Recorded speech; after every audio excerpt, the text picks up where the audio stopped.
How you doing? Anthony Vessecchia here with Scratch Golf Academy. Today I want to talk to you about ankle mobility and give you some drills about ankle mobility. The reason that this is important in the golf swing is your ankle actually does go through a lot of motions during the swing.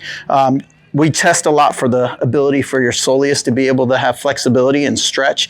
If that one's tight, you'll have a tendency to sometimes go with the hip hike and some other things that'll happen with that. Same with the eversion or pronation.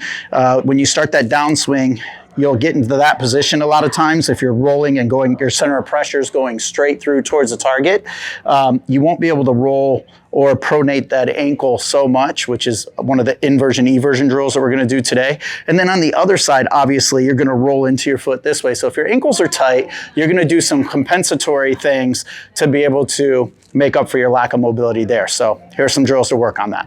The first one we're gonna do for your ankle mobility today is going to be the ankle windshield wipers. So it's pretty easy. It's also gonna help with some coordination. We're just going to move we're gonna be set up in this position here, 90-degree bend, and we're just going to move back and forth as if we're using a windshield wiper on your car. So again, from this position, we're just gonna go back and forth. So these are ankle windshield wipers. I usually do about 30 of these, and you will start to feel a burn in your anterior tibialis here. Keep going until you feel that burn, because we also would like to work that muscle there, because that's gonna help you stop getting shin splints, and it's going to help you dorsiflex? Yes, dorsiflex your foot. I had to think about that for a moment. So again, ankle windshield wipers here, and try not to let your knees move with it. That's part of the coordination. Can you stabilize and tighten your hips and make sure that they're not rolling with you and your whole body isn't rolling while you just focus on the ankle joint only. Okay, so that's ankle windshield wipers. The next one is going to be eversion and inversion. So first, we're going to try to get our malleolus, or your ankle bone here on the inside. You're going to try to get them to touch, and then you're going to try to spread them apart at the same time, keeping your feet together. Then you're going to try to get them to touch, and then spread. Touch, and then spread.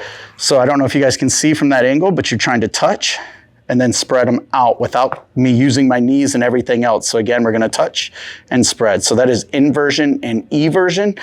We're gonna do about 15 to 20 of those, rest, and then get another set of those. And now for your final one, this is going to be a soleus stretch. I have a pad here that you can put your knees on if you have a knee replacement. This is an Eric's pad. They're quite comfortable. Even if you did have a knee replacement, it doesn't really bother your knees that much.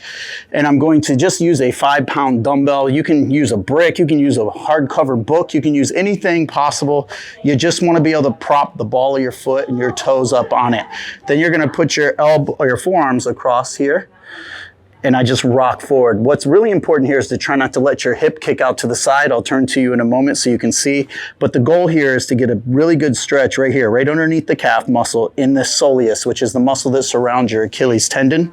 So seeing it from face on, you want to try to focus on not letting your hip kick all the way out here, and you just want to drive straight so that your knee is going over kind of not your little toe, but one toe in from your little toe. And the reason I like to put my forearms right here is just so that I can get a little more pressure going forward.